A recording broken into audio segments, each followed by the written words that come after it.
of the day. Order number 4, in the name of the Honourable Minister of Home Affairs and Information, to move the second reading of the Immigration Bill 2026.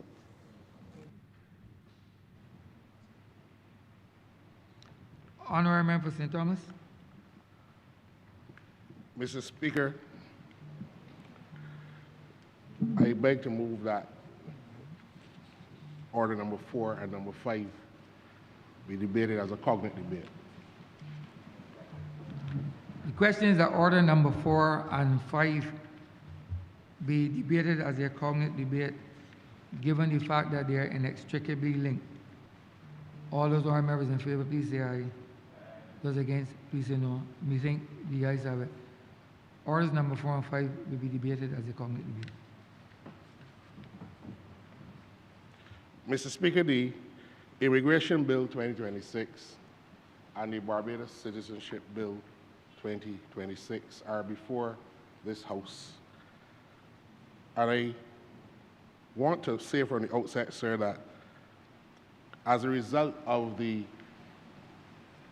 general election, it is customary that all bills or matters on the order of paper that have not been concluded when the House is dissolved, that those bills will die.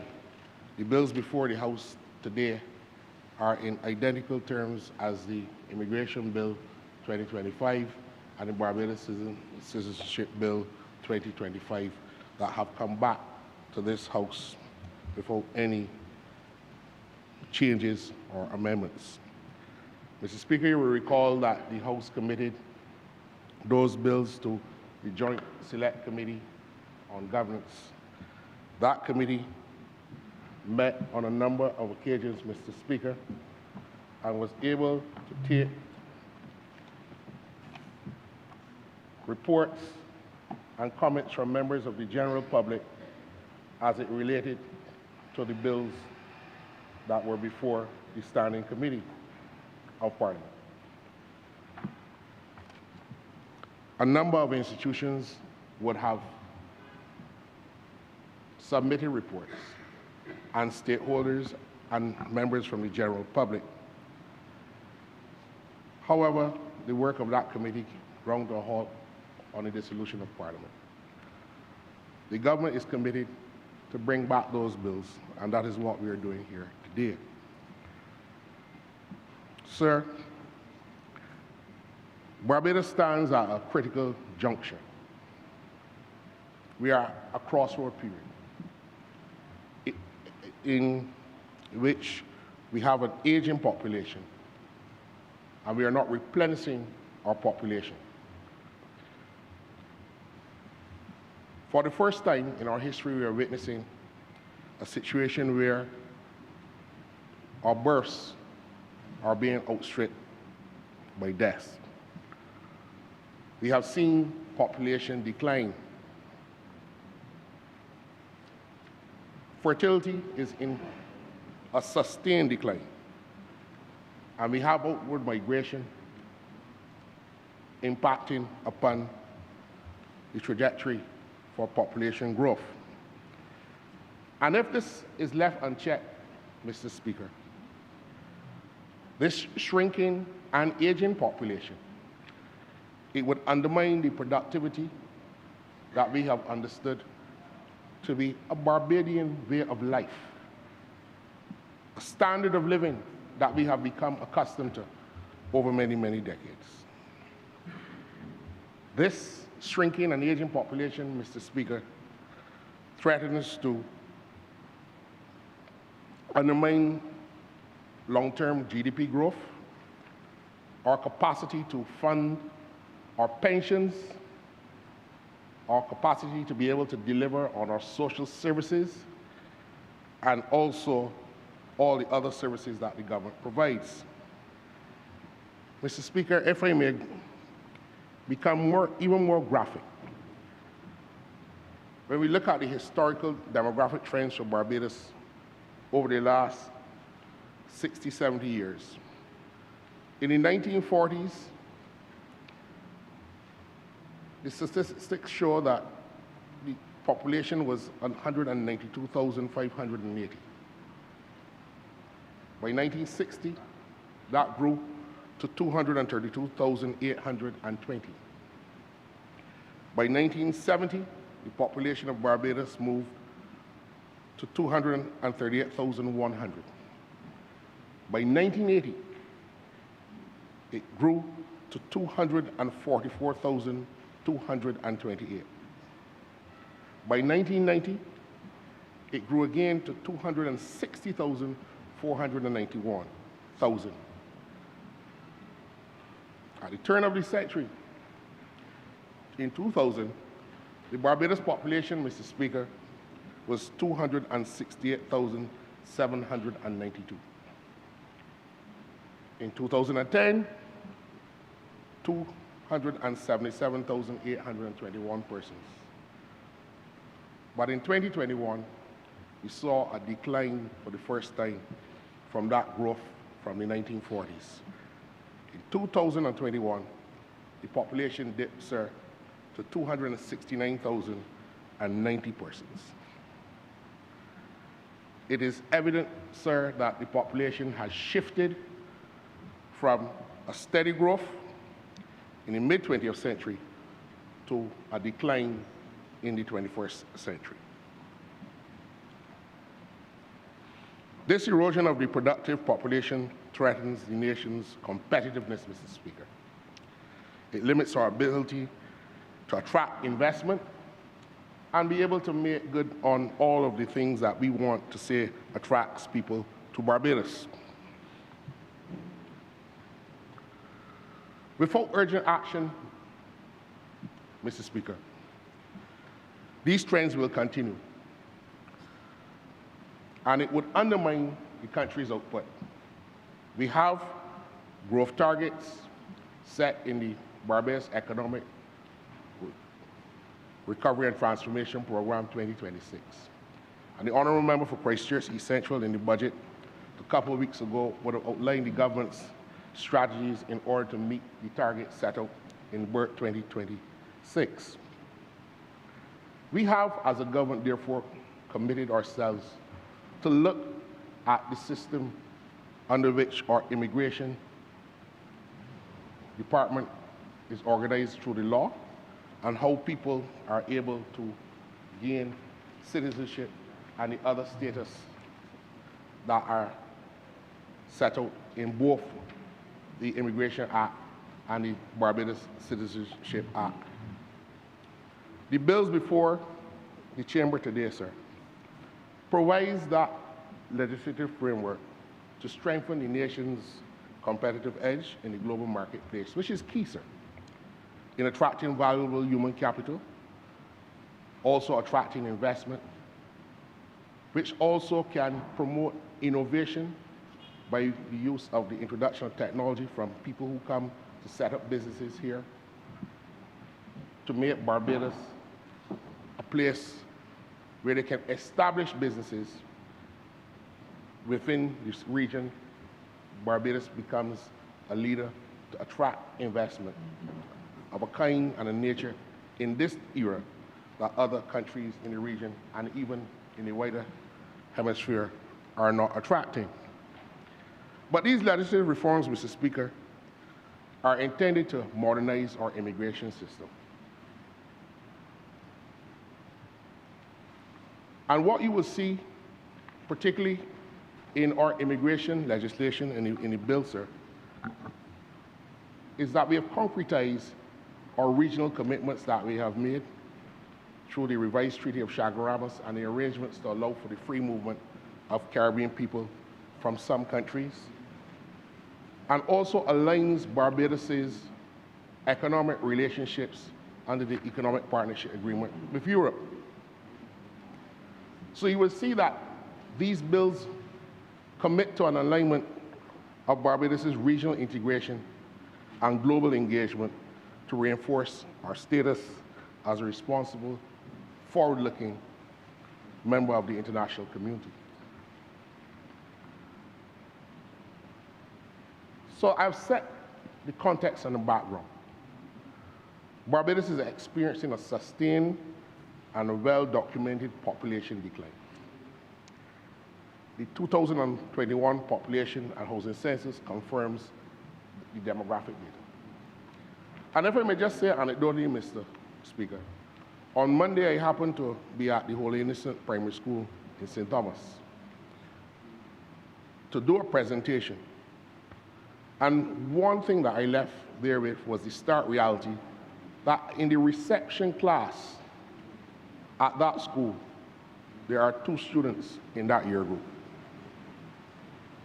There are primary schools in Barbados, Mr. Speaker, which have no children in some age groups or some age cohorts. 2 children in reception at the Holy Innocent Primary School. Sir,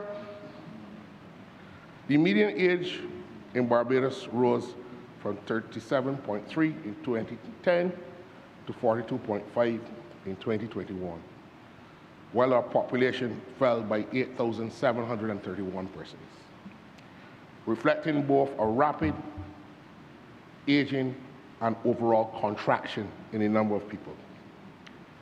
Sir, we can see that the shift is intensifying demands on pensions, healthcare, and social services as our population gets older, but the working base of people to drive the economy is getting smaller. Since 2016, sir, births have steadily declined while deaths have consistently outnumbered them. In 2022, Barbados recorded 2,156 births against 3,338 deaths. By 2024, sir, births fell to 1,995 compared to 3,088 deaths.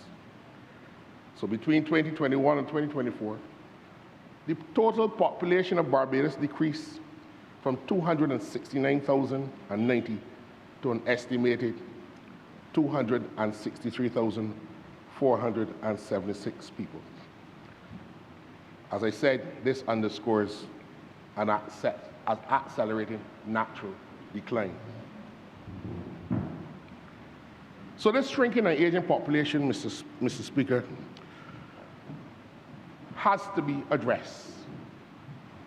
It threatens the stability of the workforce in Barbados. It threatens the ability for us to pursue the means to achieve the economic growth targets. And it threatens the fiscal stability which has underlined this country's ability to navigate through the difficult waters, particularly in the last 8 years that we have had to face, where we inherited a government where the economy had not grown for 10 years, and a situation where the government financial system was in a crisis. We've had to use that stability to be able to anchor our ability to deal with the COVID pandemic and the concomitant fallout of economic activity generated as a result. But this stability can be undermined if we do not target now, sir, this demographic shift. Many Barbadians leave this country to pursue education and employment abroad. This is also further diminishing our population. This migration trend is called brain drain by some scholars and academics, and even the common man, average man, will speak about brain drain in the country. This compounds the effects on the lower fertility and the natural decrease in Barbados' population. And we are seeing the exacerbation of labor shortages. Every day you see in the paper requests for work permits coming to the immigration department. And you're seeing less and less objections being filed by the stakeholders who normally monitor this situation. We are seeing in our daily going ins and outs around Barbados, people working in employment in Barbados who we know are not Barbadian in jobs normally held by Barbadians. And we are also seeing concomitantly the reduction in the level of unemployment. Now that does not say that all Barbadians who want to work are finding work. That is a different story. But we know that we have seen an increase in foreign labor in our country. The construction sector, the agricultural sector, Mr. Speaker, could not be able to deliver if we did not have imported labor in this country. A smaller population, Mr. Speaker, where we have low fertility, low replacement rates in the population, outward migration of Barbadian young people in search of educational and job opportunities, compounds the problem, sir. And it leaves fewer resources to fund the pensions, the health care, and the social programs of the government.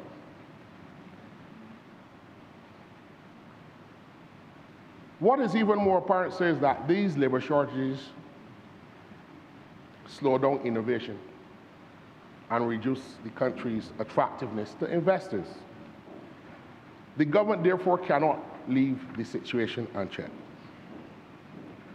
Sir, the Immigration Act from 1976 and the Barbados Citizenship Act from 1966 have remained the core legislative arrangements for regulating the entry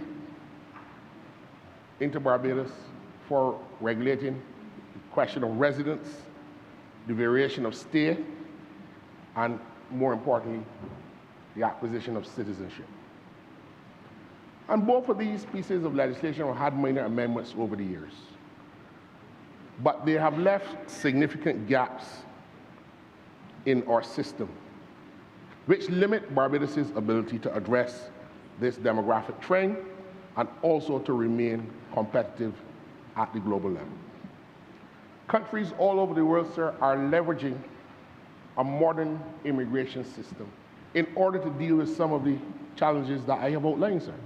Barbados does not stand alone. Indeed, many other countries in the Caribbean are facing the same demographic decline that we have. Indeed, countries in the first world are also facing it. And we know that they have traditionally come to our shores to supplement where labor shortages emerge in their economies. My parents, like many of their generation, were part of the Windrush generation. My eldest brother was born in the United Kingdom. So we all have those common. The honourable member for the city of Bridgetown is telling me that his elder brother was born in the United Kingdom too. We are facing, sir, a shortage of nurses in this country. And we are not able to replace all of the nurses at the rate that they are leaving, where we've had to bring in nurses from outside. And that is a reality.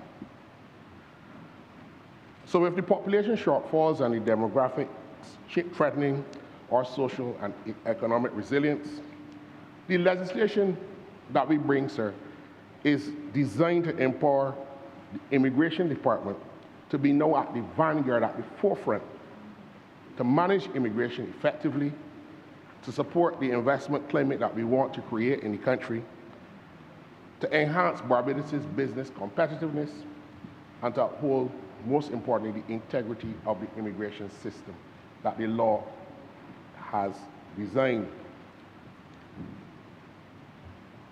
Without this intervention, sir, Barbados cannot generate the economic productivity needed to sustain the GDP growth targets and to drive innovation in an era, sir, where innovation is the order of the day.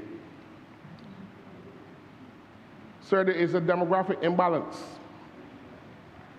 that places a mounting pressure on our system. So So in response to the pressing demographic challenges threatening our economic vigor, sir, our economic vitality, the Immigration Bill 2026 and the Barbados Citizenship Bill 2026 seeks to modernize what some may view as archaic laws and provides a forward-thinking and innovative, comprehensive framework targeting population decline while securing sustainable growth. Some will say that the government's targets are ambitious, sir.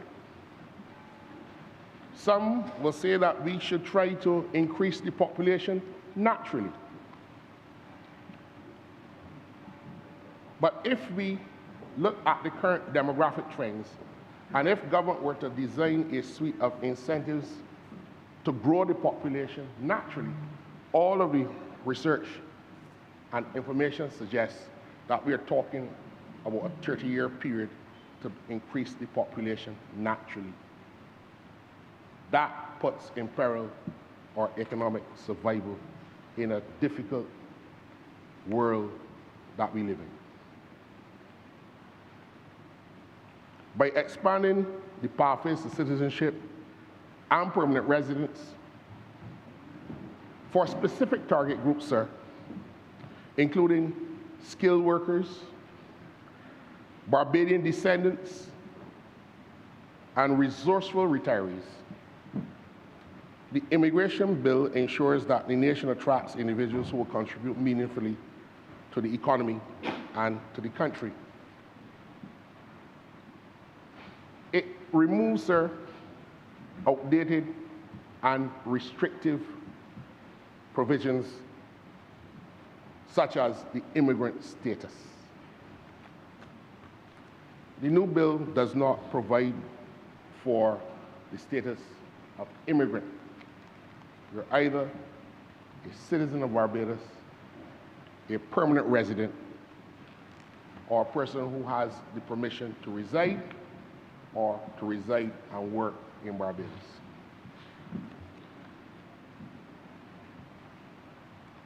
The world, sir, has come to the consensus that the classification as a person as an immigrant is really consigning that person to live as a second-class citizen in any country. Where you are termed an immigrant. You work in a country, you raise a family in the country, you might even intermarry with residents or nationals from that country. You pay your taxes, you make a meaningful contribution to your community and your society, but you still have the label as being an immigrant, as an immigration status. That has been removed, and we hope that this modern trend, which countries across the world have also been adopting, sir, that this status kind of streamlines our system and removes that stigma where you have classes of people working alongside each other, living and contributing meaningfully in the same country, but holding a different status just because it has been assigned by the law. Additionally, sir,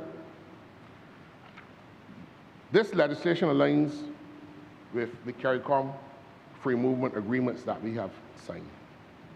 And sir, I have asked the Immigration Department to provide me with the numbers of persons who have come into Barbados under both the free movement that we have established with Belize, Dominica, and St. Vincent, and also to provide with the numbers of the persons who have applied for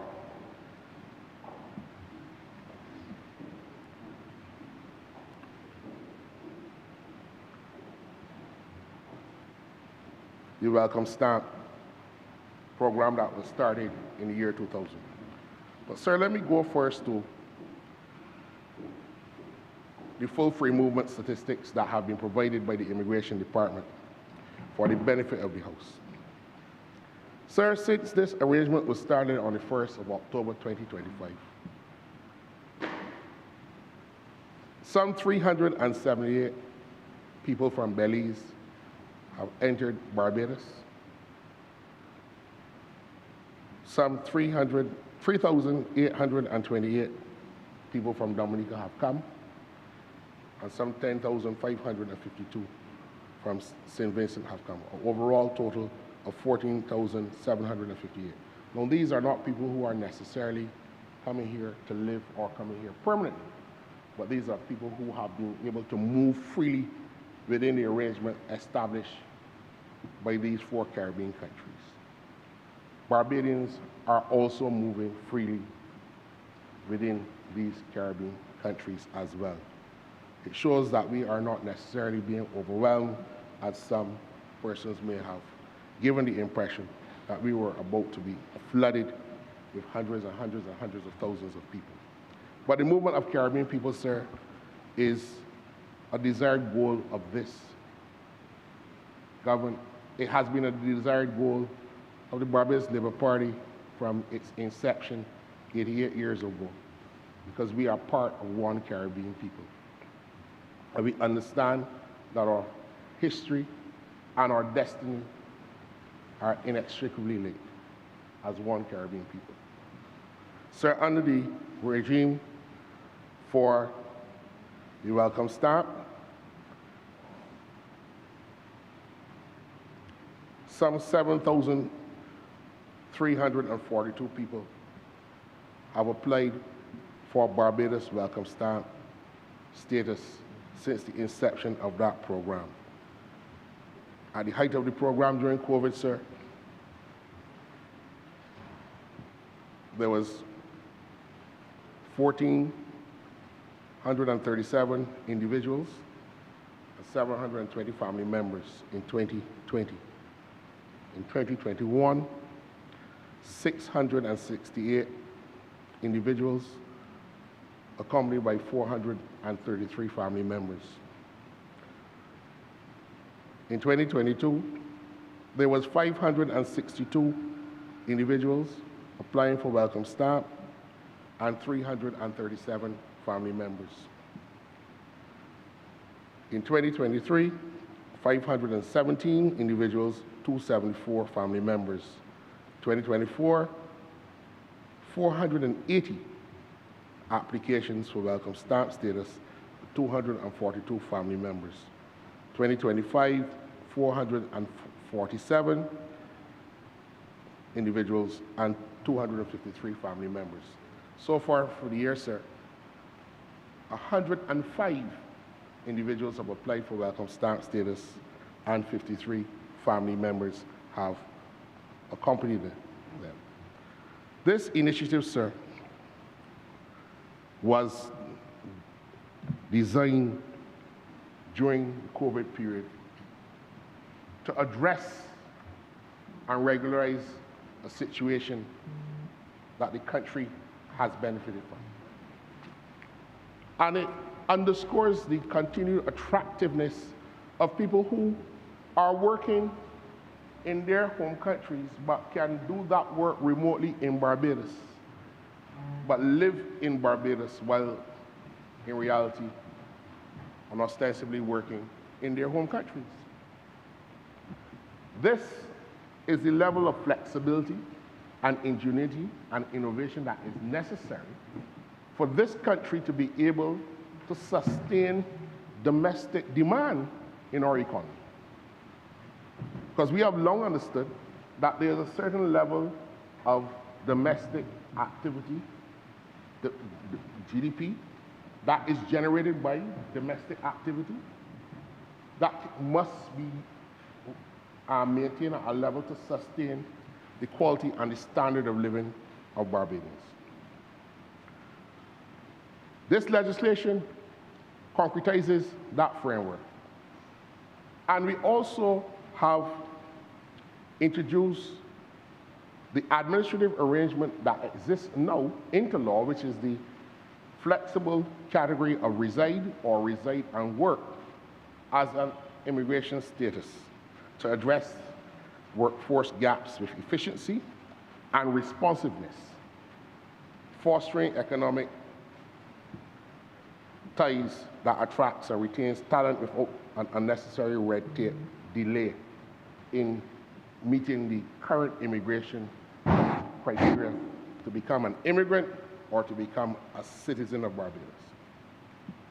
We have intended, sir, to update the migration laws that aligns the country with regional commitments or global trade standards, as I mentioned, the economic partnership agreements with the European Union. But more importantly, as we broaden our global footprint, as we seek to engage in external relations on the African continent, in Latin America, with other European partners, and even re-engaging with our traditional partners in North America. This realignment of our migration situation through the immigration legislation and citizenship legislation allows for a framework that we can sustain and be competitive, because Barbados is not the only country in the region that is looking to modernize their immigration system. So, sir, I am a convert that the proactive approach taken, sir, on immigration as a driver of economic transformation and to build out economic capacity in the country ensures that we can meet some of the demographic challenges that I have outlined in my presentation, sir, and to meet them head on. Because one thing that the government will not do, sir, is to identify a problem, consider the solution, and then, sir, determine that we should wash our hands like Pontius Pilate and do nothing about it. This is a government, sir, that faces the problem and fixes the problem, sir.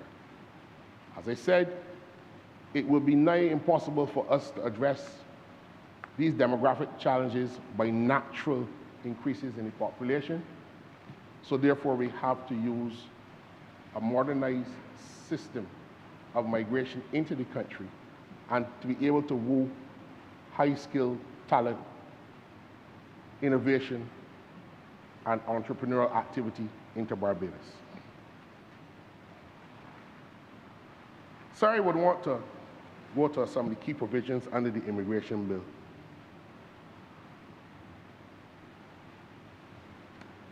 And sir, I've deliberately set this debate within the terms of the economic imperative, what some scholars used to say is the fierce urgency of now.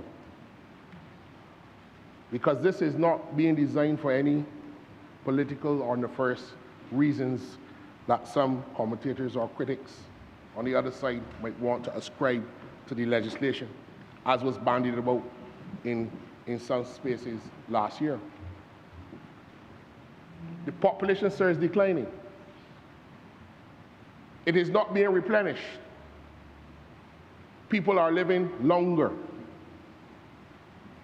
Therefore, the obligations of the state to maintain the quality of life has to reflect that urgency so that the population is maintained in a way to sustain the quality and standard of life that we enjoy in Barbados.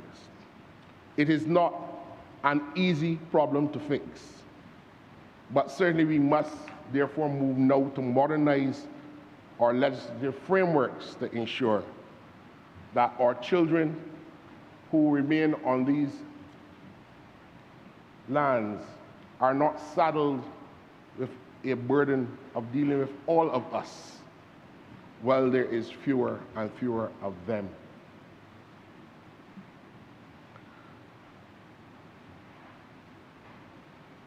Reside and work, or to reside, sir. Currently, the Immigration Department facilitates people who come here to reside, give them permission to reside. They apply and they are given permission to reside or to reside and work. A large number of these people, sir, are persons who perhaps are married to a Barbadian citizen and who want to apply for either immigrant status or permanent resident status or the citizenship status, but have not met the qualifying criteria, but they're here legitimately. They may not be looking for work, so they are given permission to reside. Some of them have the capacity to work and earn and are given the status of reside and work. But that is an administrative arrangement, sir. It is not an arrangement that is anchored in the law. But the Immigration Department has been doing it for decades because it is necessary to facilitate these people's and persons' access to the current immigrant status, I should say immigration statuses that exist in the legislation. This is being concretized in the law, and it formalizes and streamlines the previous customary practices, and it benefits, as I said, the spouses and dependents of persons who are legitimately living here. They don't meet the cohabitation prerequisites within the legislation, but they are here legitimately. This provision enhances the flexibility in managing residency and work permissions, and it also supports the family unit, where that a person does not have to keep their spouse, their wife or husband out of the country and they can only come and visit and they have to go back and putting strain and stress on that family unit.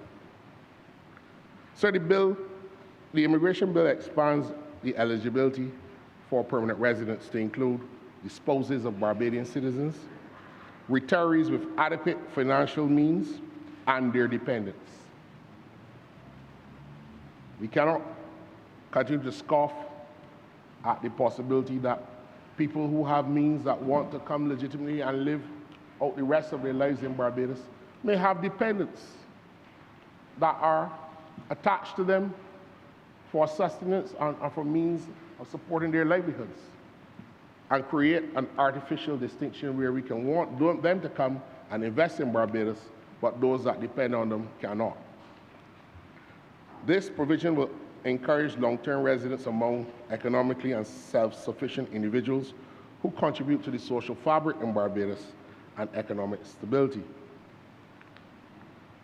The bill also speaks of the permanent resident status for minors and disabled dependents, provisions that allow for permanent residents to apply for and on behalf of minor children and dependents with disabilities to obtain permanent resident status themselves, ensuring the protection and the inclusion of vulnerable people. We can't want them to come to Barbados, sir, and those vulnerable dependents outside of the country. The bill, sir, abolishes the outdated category, as I said, of immigrant status and provides now a clearer pathway for existing immigrants to convert their status to either permanent residency and therefore streamlining the immigration system and taking away the ambiguity, because it cannot be reasonably defended what would qualify a person ascribing immigrant status to one person and permanent residence to another on the pathway to citizenship, as it were. So the bill also introduces, for the first time, a merit-based system allowing individuals who meet specific criteria, including age, Barbadian lineage, education, skills, professional experience, financial resources, and senior diplomatic or other international service to apply for permanent residency in Barbados. Applicants have to achieve a maximum of 10 points as are categorized and apply on the relevant forms for this status. The focus here, sir, is on attracting, managing, and retaining skilled migrants to come into the country, while addressing, as I said, the loss of Barbadian talent. There are core challenges facing or demographic outlook, sir. And the statistics tells us that with the shrinking population and aging population we have, there's over 25% of Barbadians, people who call themselves Bajans, sir, who live abroad, including, sir, a high share of skilled professionals.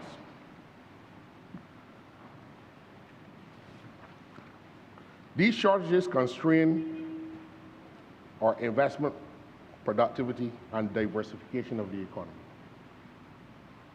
These changes in the legislation, sir, are intended to address these. Now, sir, there has been a shift, a conceptual shift in viewing the outward migration of Barbadians and outward migration generally, called brain drain, to a question of brain gain. This shift, the research has begun to explore their potential benefits of the skilled migration contributing directly to the economy. We know the level of remittances from skilled Barbadians sending back money to invest in property, sending back money, sir, to help support families, sending back money to invest in the economy.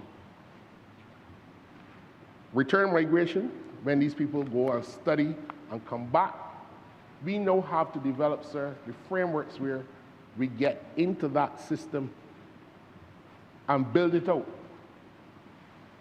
Build out units and administrative structures to ensure that we can facilitate either the return of these skilled Barbadians physically to come back and resettle here, or to be able to contribute meaningfully by way of technology, innovation, investment within the Barbadian economy, sir.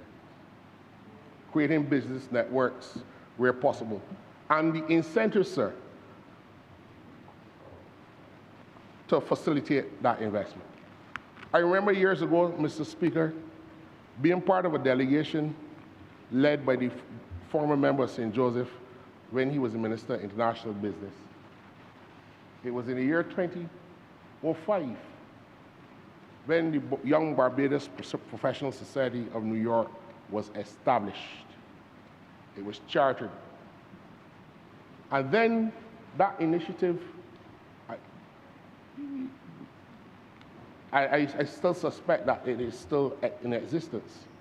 But a Young Barbadian Professional Society should be something that we should now be pursuing as part of our drive to incentivize this skilled Barbadian labor where it may exist all over the globe, to be able to foster these connections and return either by themselves or their investments in Barbados, sir. So we know that migration to a richer country can serve as a substitute for the provision of subsidies by government for human capital formation. Because if government had to do it on its own, it is always cheaper. Migration is a cheaper route. But what we are seeing, sir, and what we are saying here is that our immigration system must now contemplate that it is not brain drain, but we must create the holistic and enabling framework to allow for brain gain. We don't lament when they go. We create the structures to facilitate their inward investment and their continued connection to Barbados. So therefore, we have to facilitate when they get married, when their spouses and children who are born abroad want to associate with their mothers or grandparents and anchor that Barbadian lineage. We must not allow legislation that was passed in a time in the 1940s to determine this vertical relationship of Barbadian citizenship to continue when people want to deepen their links. Sir, one of the cries that I have had so far as a Minister of Home Affairs with responsibility for immigration is that there are several Barbadians Barbadian descendants within the diaspora Who would want to play football for Barbados? Who would want to join the Athletics Federation at international track meets?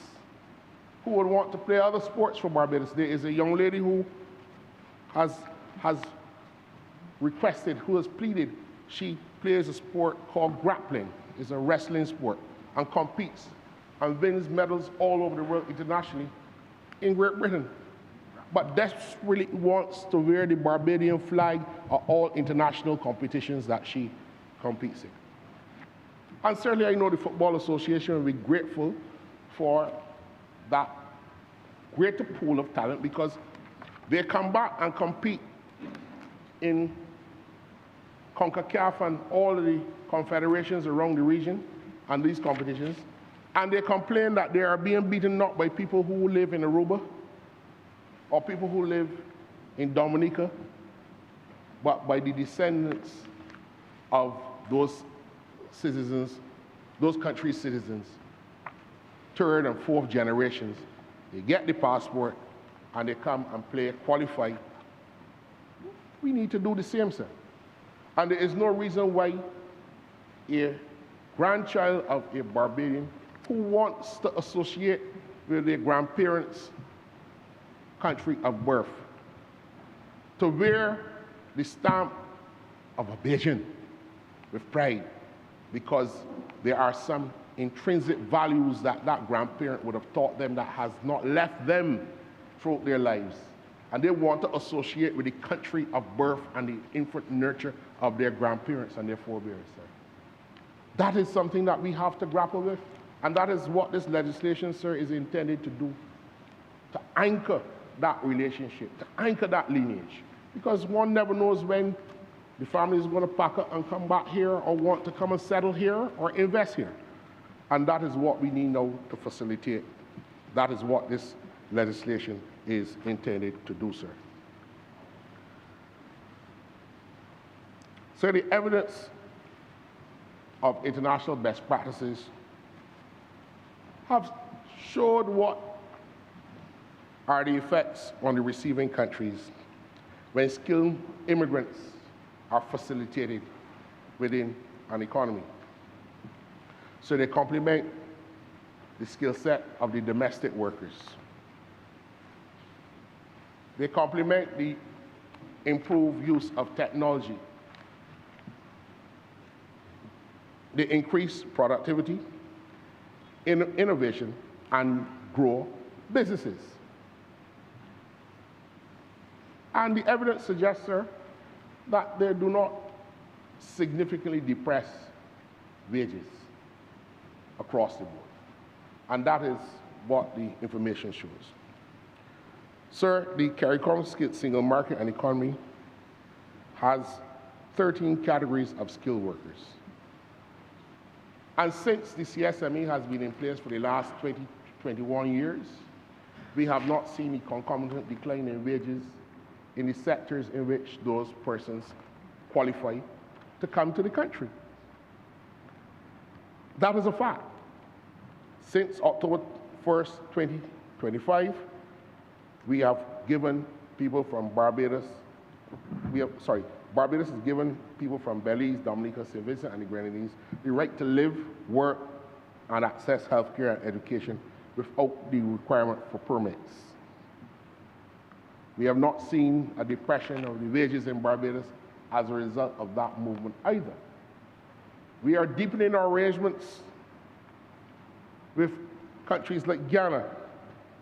We have recruited nurses, and there's a potential to expand to other professions where there are significant shortages and gaps. And sir, I want to give the country the assurance. I've had several discussions with the Honourable Member for St. Peter, who is responsible for, the Minister responsible for Labour. And certainly, sir, we will not leave out our discussions with the workers' representatives as well. But we have had discussions as to how we can modernize the system of work permits.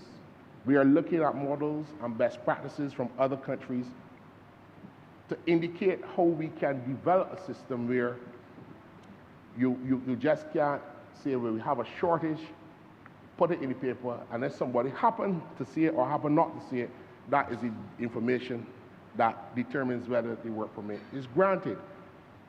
A more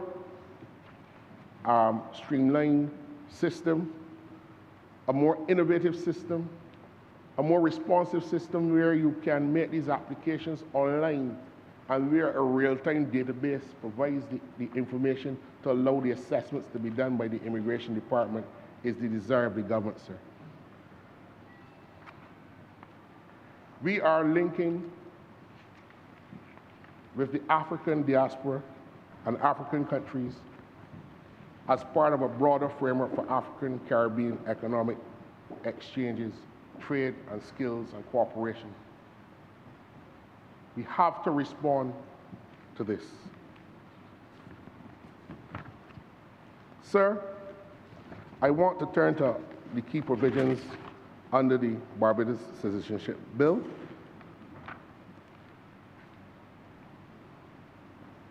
This introduces significant reforms aimed at modernizing and expanding the legal framework for granting citizenship.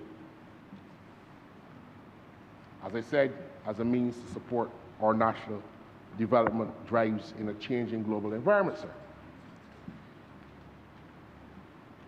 We have expanded permanent residence eligibility. The bill formalizes permanent residents if they meet the following residential criteria. Nationals of CARICOM member states must have resided in Barbados for at least 180 days within the past 730 days, while non-CARICOM nationals must have resided for at least 270 days within the past 1,095 days immediately preceding the date of the application for permanent residence. So we have in this country some people who have a disdain for our CARICOM brothers and sisters. And the time has come for us to say honestly as a country, we cannot criticize what is going on in the United States and how they treat immigrants in that country or people who are there and come and do the same thing to persons from the Caribbean who are living here. So I had the fortune of going to an institution called the University of the West Indies. And I believe many of us would have started our tertiary level education at that institution, sir. I know you did, sir. And we have interacted with Caribbean peoples for all of our adult lives, sir. So since I was in my late teens. And I cannot fathom how I would want to treat somebody from the Caribbean who is coming to Barbados any differently than I treat that person coming from Canada, USA, or England. And so that manifested in a number of ways, sir, that have led to the embarrassment of the country. Sir, you remember the Myrie case, where the government had to pay out hundreds of thousands of dollars and our international reputation was dragged through the mud because of the treatment of a Caribbean community national coming to Barbados. We have had reports of the Guyanese bench at the airport, a place that was designed to embarrass people coming from our Caribbean neighbor. And Guyana is one of the biggest partners of Barbados today in being able to expand economic opportunities, being able to create and foster arrangements for better food security. As the Honourable Member for Christchurch East has correctly said, one of the fastest, if not the fastest, developing economy in the world. But 20 years ago, we did not say a word collectively as a nation as it treated Guyanese. I have had friends, including family members close to me, coming through the airport, being asked if they were Guyanese, because by the mere look of them, they were targeted for a special type of treatment. I've had a client who had a brother who came to Barbados in the morning and got her car from the house, did not have an international driver's permit. He got in an accident with a motorcycle. The motorcyclist was injured very badly. The police determined that the motorcyclist caused the accident. Charged both the driver and the motorcyclist. Immigration Department sought to deport him for causing an accident. And then went to the Barbados Community College at the Pomerine where she was studying and dragged her out because she was an accomplice to a person who did not have an international driver's permit. I had to personally go into the Immigration Department to tell them you all are not deporting anybody. That was about 15, 20 years ago. Because the intention was to make Caribbean people feel that they were not welcome in Barbados. It was a state-sponsored reign of terror in my view. And there's several examples of that. And I make these points to show that we have come a long way in how we treat our CARICOM brothers and sisters. So that when we put in the legislation an easier pathway to permanent residence in the legislation for CARICOM brothers and sisters, it is that affirmation that we are not treating anybody better than our regional brothers and sisters, sir. Sir, the Barbados Citizenship Bill explicitly addresses the difficulty spouses and dependents who accompany CARICOM skilled nationals living in Barbados face in attaining citizenship and creates a smoother pathway for these spouses and dependents to do so, easing their ability to acquire citizenship while promoting the family unit. It accords with all of the best practices in the international treaties that we ascribe dear to our hearts, sir. So currently, only the parents are allowed to pass on citizenship by descent to their offspring. This new Barbados Citizenship Bill, sir, will rectify the ironic circumstance in which many persons have Bajan in them and wish to migrate and offer their skills to the countries of their grandparents' birth. Sir, we have also revised the legislation to make provision for persons who are born outside of Barbados, but who have the ability to become economically established in Barbados and have been resident in Barbados once they meet the qualifying criteria to be registered as a citizen of Barbados, and to be able, sir, to pass that citizenship on to their offspring or to their dependents, as the case may be. Sir, I know time is not with me because the House has other business to do. And sir, certainly the bills have been before the House before, and this is not the first second reading speech. So I would have the opportunity, sir, to address the bill as this debate winds through the committee stages in the House, and when the members, honorable members, get the opportunity to speak.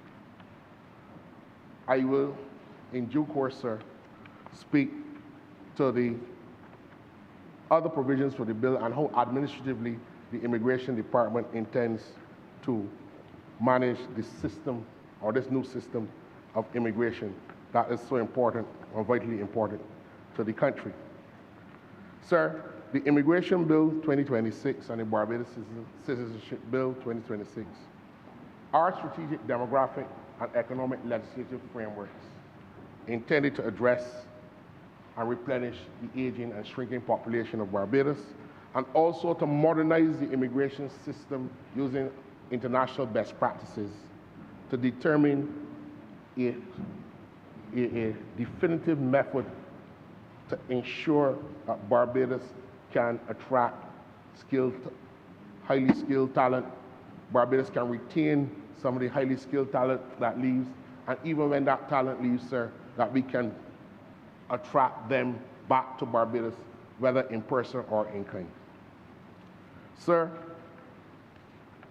I would beg to propose that the bill be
Mr. Speaker, I would want that the Immigration Bill 2026 and the Barbados Citizenship Bill 2076 be committed to the Joint Select Committee on Economic and Policy Matters to consider these two bills. These bills went last year to another Joint Select Committee, the one on Governance and Policy Matters. But I'm asking that we have these committed to the Economic Policy Joint Select Committee. And further consideration of these bills be deferred until the report comes from those committees. And I reserve the right, sir, to conclude and to speak again. The question is that these two bills be sent to Joint Select Committee and that the mover reserve the right to speak again. All of those in favor, please say aye.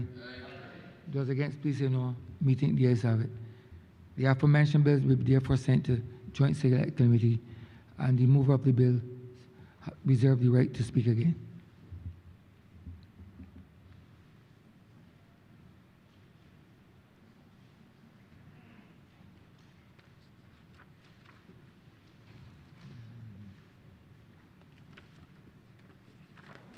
Private members' business, sir.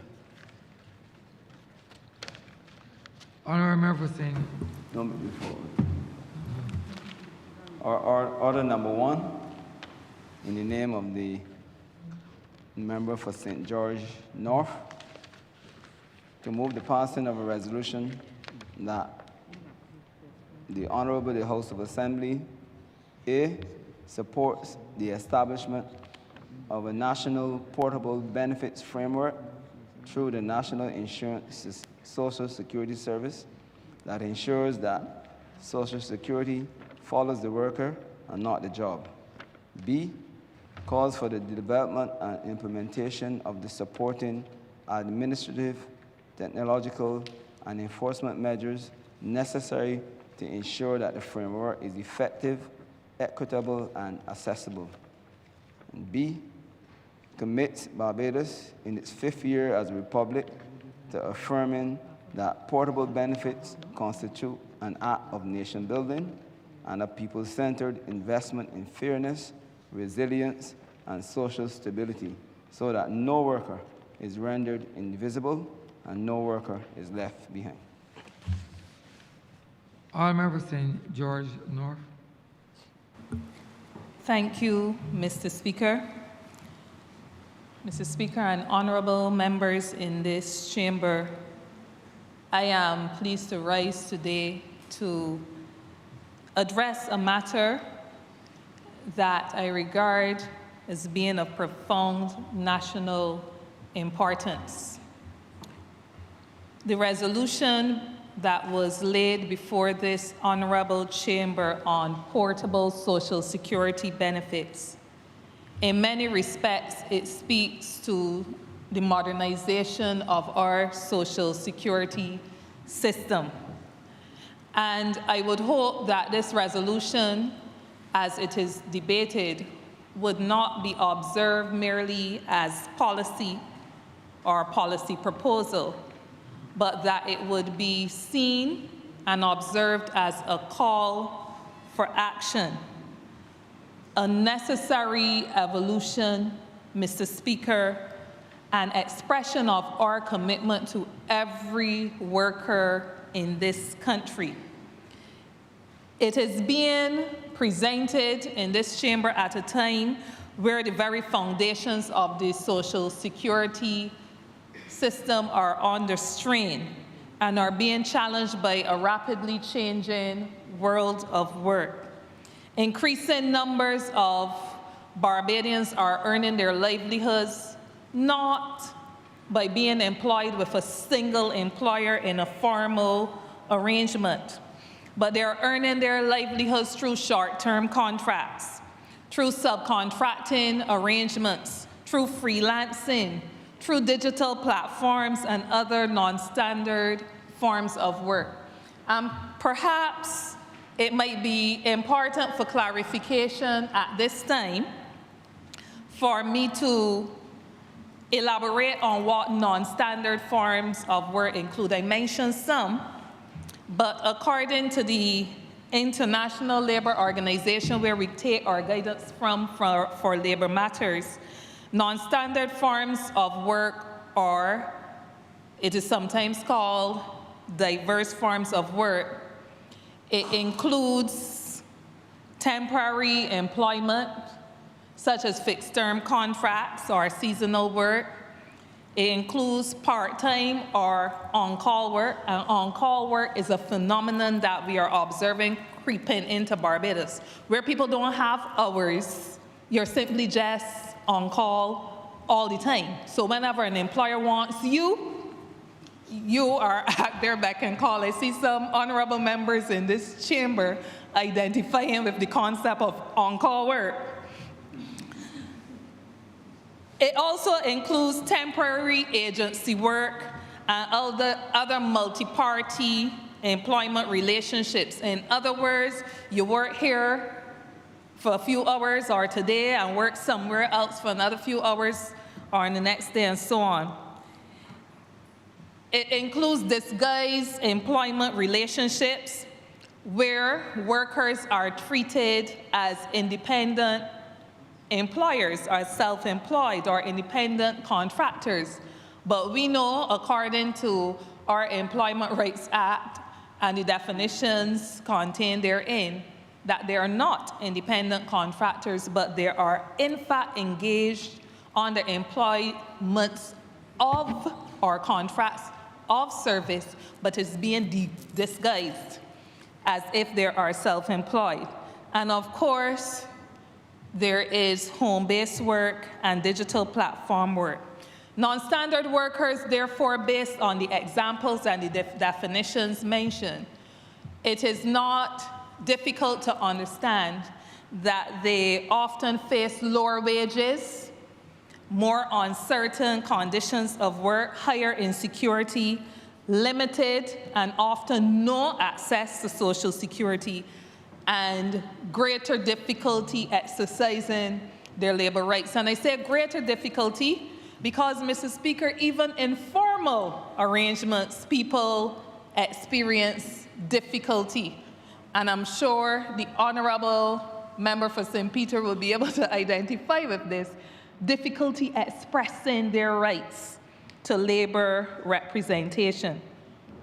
Global reports also show that non-standard workers struggle to access social protection. The reports show that these numbers are rising and that systems designed around standard employment, such as that which exists in Barbados, can no longer protect them or cannot protect them. So, Mr. Speaker, as I said, this resolution is being presented in the hope that this honorable chamber will acknowledge these shifts and support the laying of the groundwork for a more inclusive, resilient future for all working people as it relates to Social Security. Mr. Speaker, I start there recognizing, as I said, that the world of work has transformed dramatically since the National Insurance Service, or the National Insurance Scheme, was established back in 1967, just a year after independence. Back then, the NIS was designed for a reality of stable, full-time, single-employer jobs. And that is in contrast to the non-standard forms of work I mentioned. But for varying reasons, that reality, as we all know, is shifting before our very eyes and is no longer true for a number of Barbadians. In fact, a Barbadian worker might find himself, herself, working in a ride share in the morning, going up to the airport and hustling as a red cat, maybe in the afternoon, and in the evening time, working security or some other job, hosting in a hotel. In other words, workers find themselves in multiple jobs or with multiple employers or engagers over the course of a day, sometimes furthermore a week. Similarly, we have it with domestic workers, where they're employed with different households and so different employers during the course of the week, often working more than 40 hours in a week for 3 or more families, and yet they work without protection. So, Mr. Speaker, why this is being presented is because this is not a future problem. This is a current problem, and it doesn't exist other places, but not in Barbados. It's a current problem which exists here. It is a present crisis, and the gap between how people work and how they are protected, we are finding that it is widening every year. So we must now ask ourselves, who exactly are these workers that are falling through the cracks? Mr. Speaker, there are workers in the informal economy, where they are classified or misclassified on the contracts of service. There are subcontractors in construction. There are seasonal workers in tourism. As I said, there are the ride-share drivers, domestic workers, the artists, the musicians, the freelancers, and I think especially of our media workers, workers in agriculture, workers in the care economy, and I can go on to cite examples of the kinds of workers, but of course the 30 minutes provided for me under this private member's resolution does not allow. They're not marginal. Honourable, I'm glad you are very aware of that. Thank it's you. good news to hear that you are aware of that. Thank you, Mr. Speaker, and for interrupting me. I hope you indulge me with some consideration. So they are not marginal. You have no say in that, honourable member. You have no say in that at all. I'm asking. You're not asking at all. They are not marginal. They are the very backbone, Mr. Speaker, sir, of the Barbadian economy. Yet because of the outdated design of our social security system, these workers that I've mentioned, they remain largely unprotected without the same access to benefits and security that should be the right, really, of every working person. And Mr. Speaker, sir, this is not just anecdotal observation. The numbers really tell a damning story. In the last actuarial review that the NIS did, the 17th actuarial review, which was really tabled in this very parliament in 2022, it revealed that approximately 30% of our employed population work in the informal sector. And that was 4 years ago, and I'm saying that they're growing numbers. And less than 20% of self-employed workers are enrolled or were enrolled at that time in the NIS. And I do acknowledge, sir, the and applaud the efforts of the Honourable Member for St. Peter, who, as Minister with responsibility for Labour, has worked to ensure that efforts are on the way to boost the number of self-employed people paying NIS through the establishment of a dedicated unit at the now NISSS, National Insurance Social Security Service, through increased engagement with self-employed people and through simplified procedures. And if I were tapping, I would applaud the Honourable Member of St. Peter for that. However, sir, this and other fixes over the last 60 years since the establishment of the NIS in 1967 have not closed the very critical gap that there is as it relates to coverage. Sufficient, sir, to give any of us in here that within the next 10 to 15 years, we won't have to go back tinkering at it again for other fixes to ensure the sustainability of the systems. And other efforts or other adjustments to address the possibility of depletion of the NIS system. We've extended coverage to the self-employed. We've adjusted rates. We've had the controversial increases to the retirement age, Mr. Speaker, among other baseline protections. Yet coverage remains a challenge because our social security system remains tied to a traditional formal employment contract that fewer and fewer Barbadians now hold.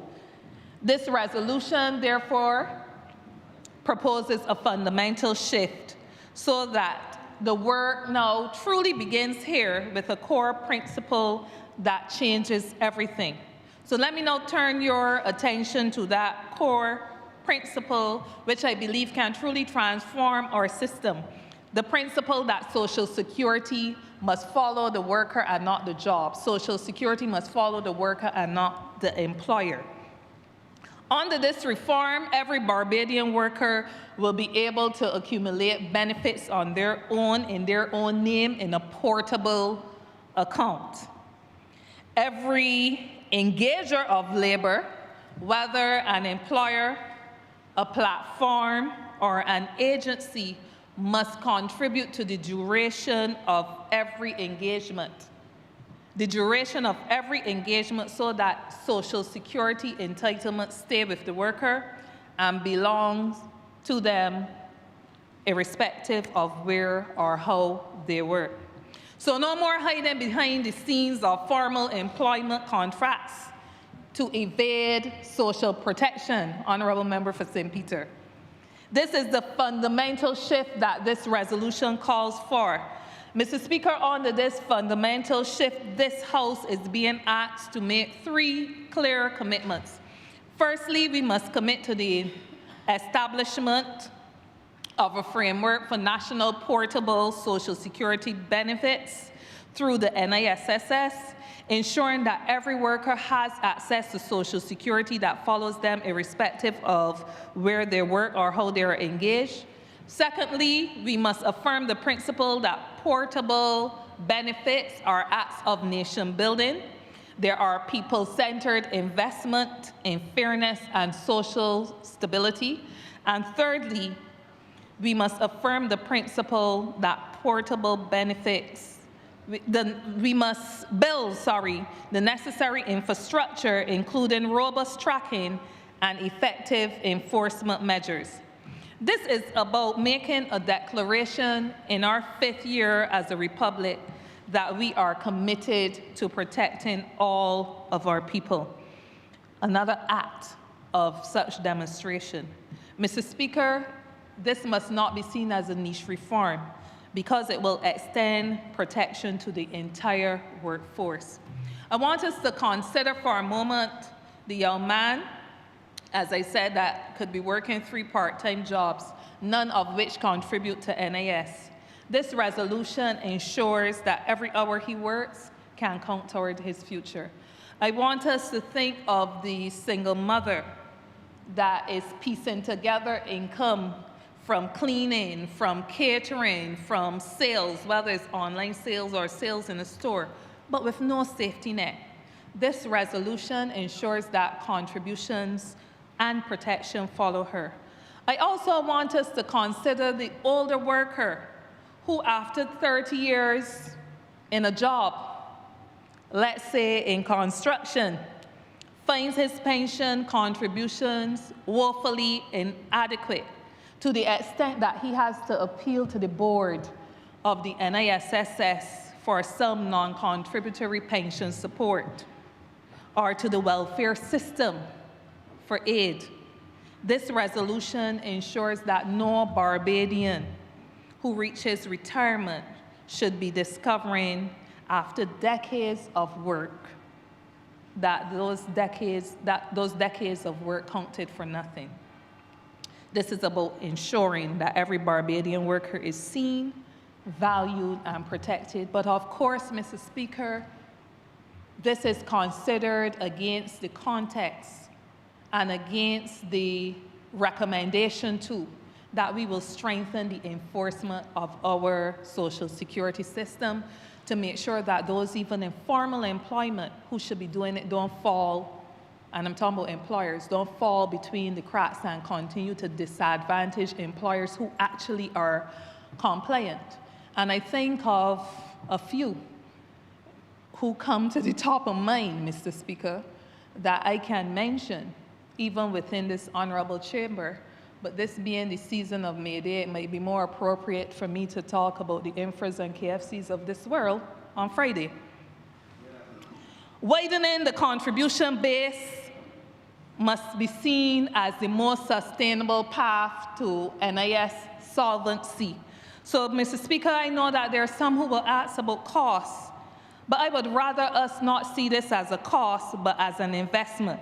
Widening the contribution base is the most sustainable path to NIS solvency. Our NIS fund faces depletion precisely because too many workers are still outside of the net. So there are fewer contributions coming into the system than should otherwise be required to keep the system buoyant and thriving.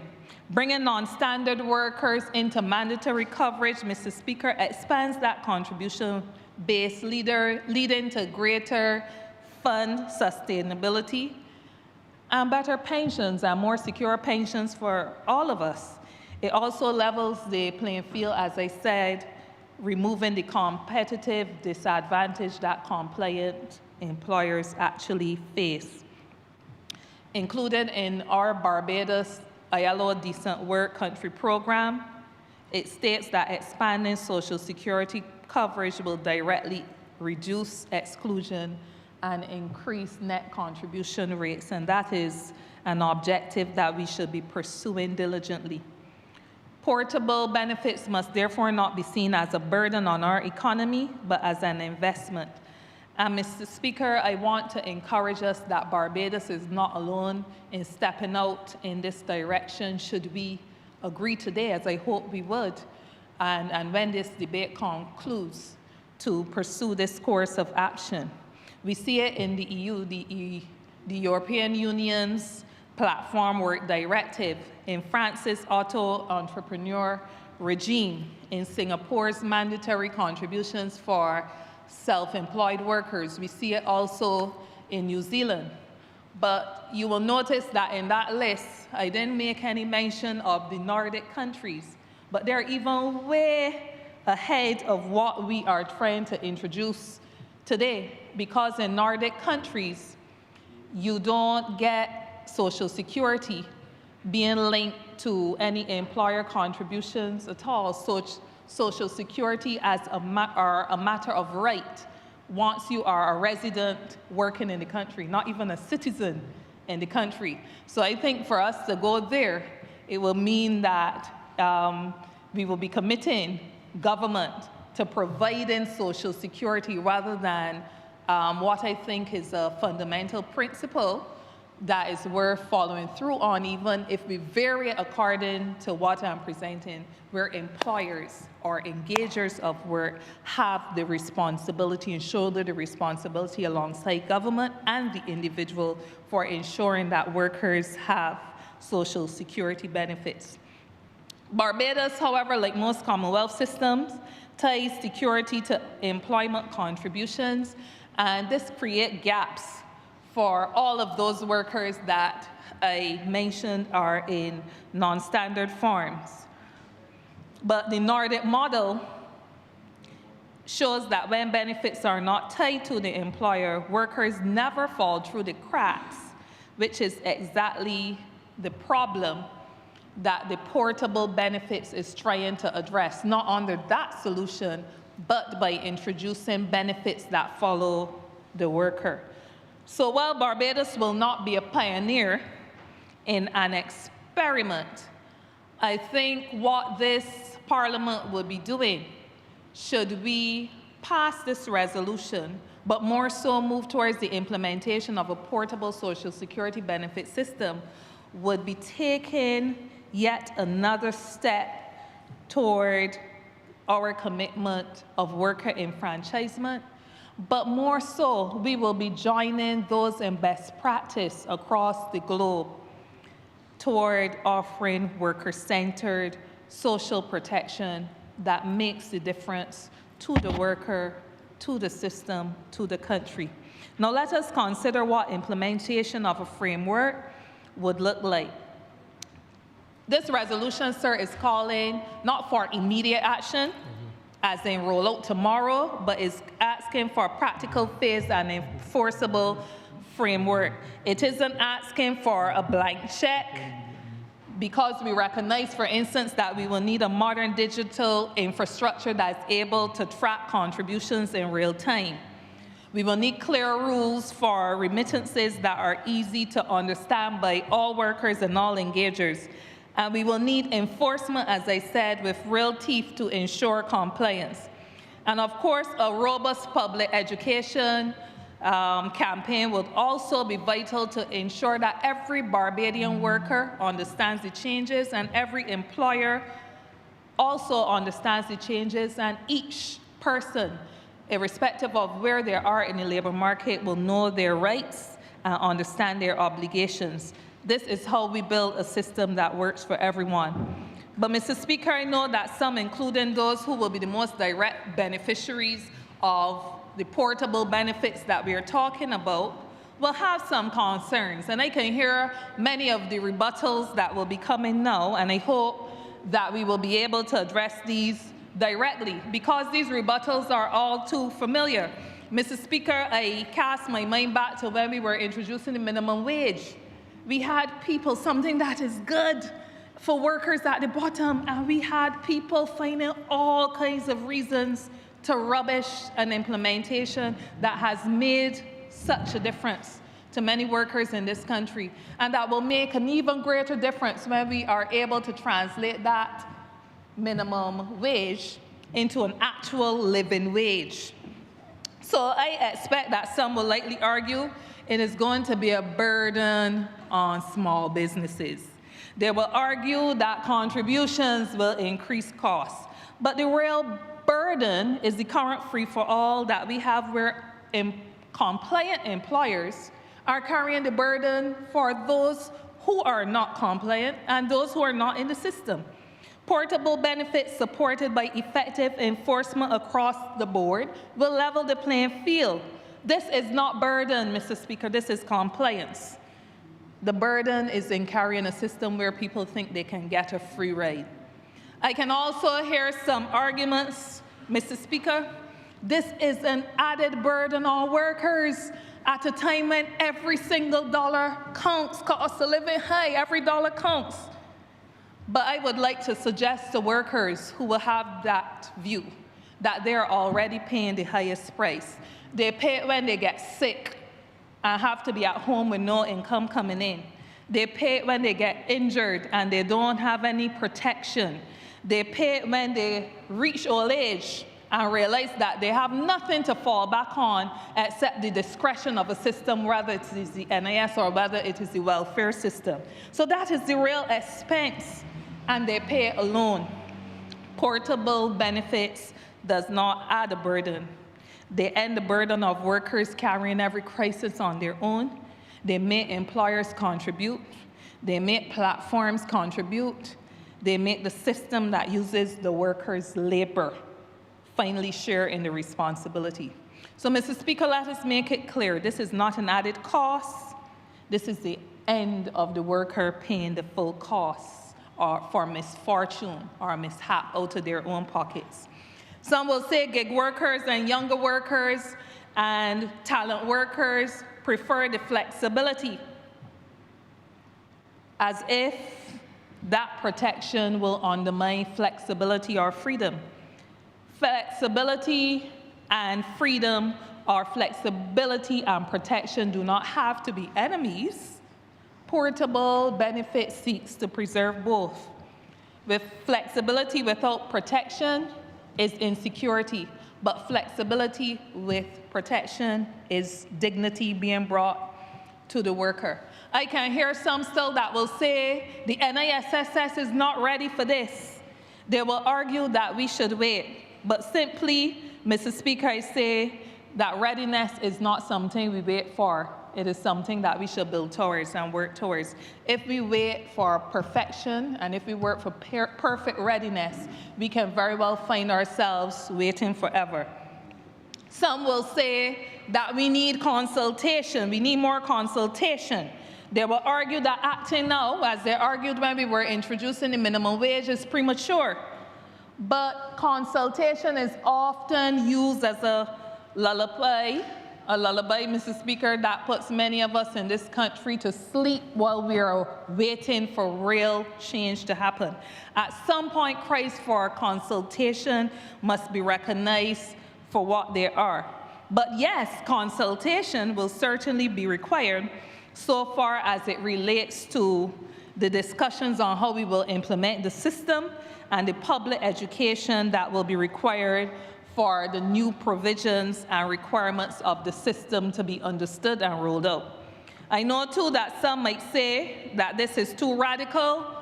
If so few countries have gone forward and do it, why does Barbados want to be in the number with best practice? But Mr. Speaker, sir, I say if fairness is radical, then let us get radical. I know that there are those who will say it will only help a few workers. They will argue that most workers will not benefit. But I am sure that under the definition of non-standard forms of employment that I mentioned, it is easy for us in here to understand how the seasonal worker, how the part-time worker, how the older worker with gaps will be helped by portable Social Security benefits. It will help thousands of workers outside of formal employment, those who do not now have to wait to complete 21 hours a week in order to benefit from Social Security. And yes, Mr. Speaker, I've encountered those situations where there were some employers who did that cutoff at 19 or 20 hours, just so that, not that they don't want a worker to have Social Security, you know, they don't want to pay for it. So they cut it off at 20 hours so that the worker does not become entitled to Social Security, because as we know, there's a component where the worker pays and the employer pays as well. So, Mr. Speaker, this resolution, once passed, will help all workers currently outside of the net. This is a whole of Barbados reform. Finally, Mr. Speaker, there are some that will say it will cost too much, not only to small businesses, not only to the workers, but simply it will cost too much. But the last actuarial review of the NAS made it clear. The absence of action or inaction by us will certainly have one result, one definite result, and that's the collapse of the NAS. The most expensive option is pretending that the problem will fix itself and that we don't have to do definite things to expand coverage, boost the contribution rates, and ensure more people contributing into a system that ultimately they will benefit from, if not through Social Security, through welfare systems. These objections that have cited or possible rebuttals are familiar, but certainly not exhaustive, and we must prepare to meet these head-on and answer dispassionately but firmly to, and in a very pertinent way, to the challenges as they come, and we know that they will come. In this our 5th year as a republic, I would wish that we all can reaffirm a simple truth, that the dignity of labor does not depend on the form that that labor takes. We must reaffirm that all jobs matter. So whether a worker sits at a desk, whether a worker is working and sweating on a shop floor, or whether a worker is logging into a digital platform, we must reaffirm that their dignity matters to us, their humanity matters to us, their right to protection matters to us.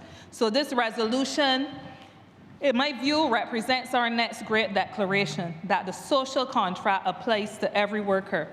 This House is yet again being asked to send a clearer message to every worker in Barbados that we hear you, we see you, and we feel you.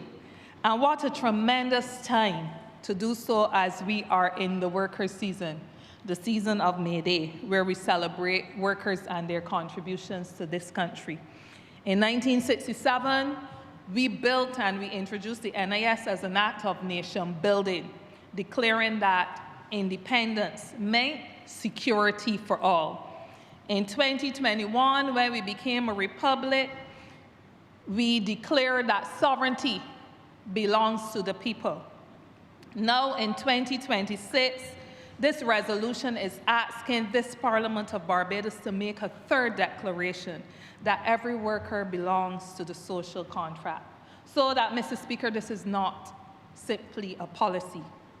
It is a profound statement of who we are as a people. Mr. Speaker, I'm wrapping up. I recognize that the transition from this resolution, which I hope will be passed to a functioning portable benefits system, will not be a simple technical and administrative undertaking.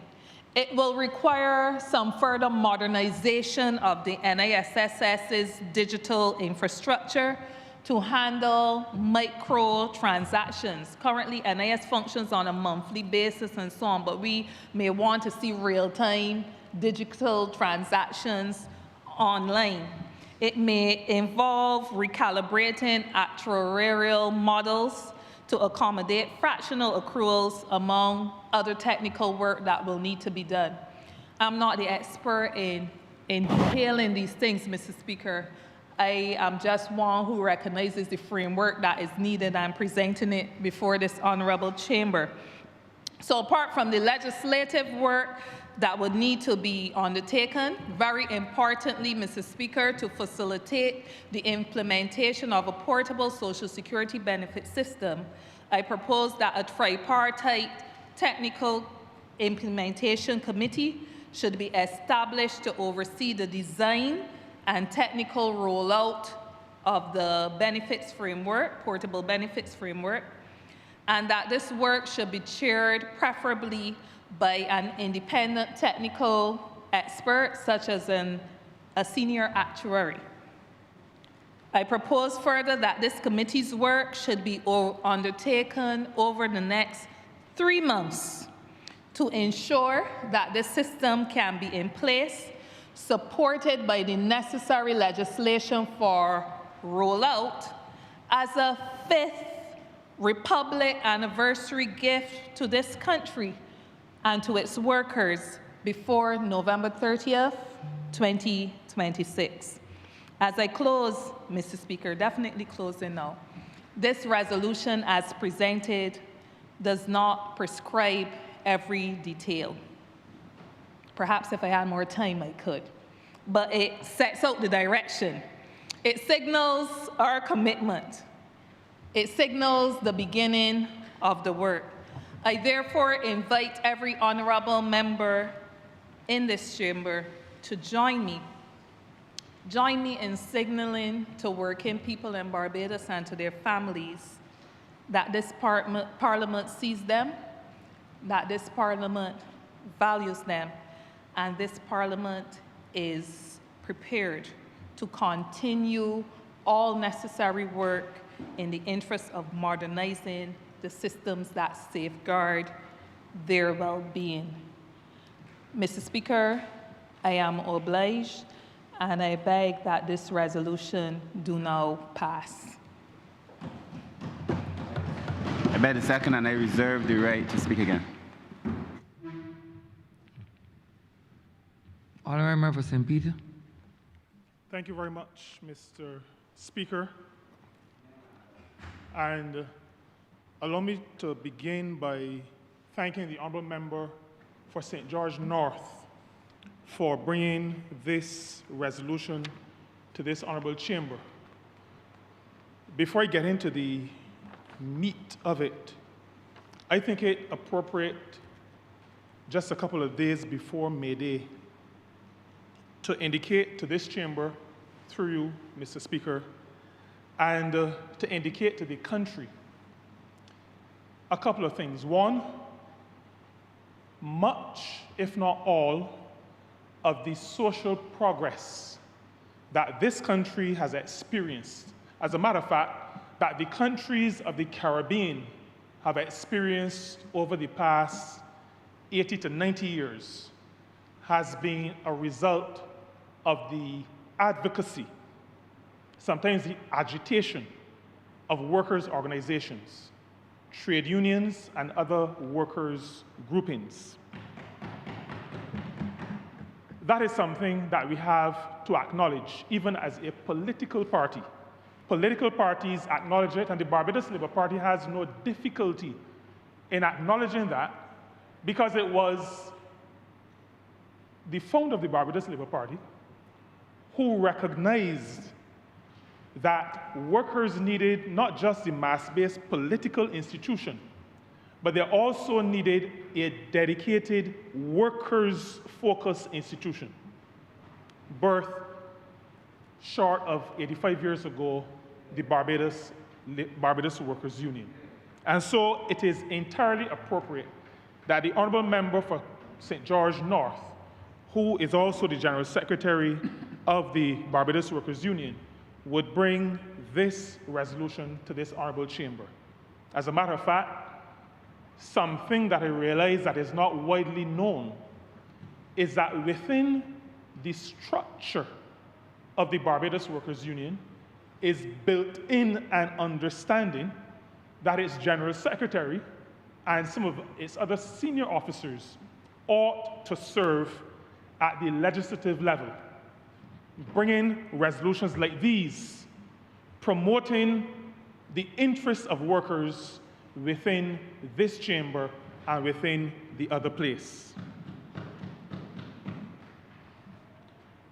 These are things that are not necessarily known.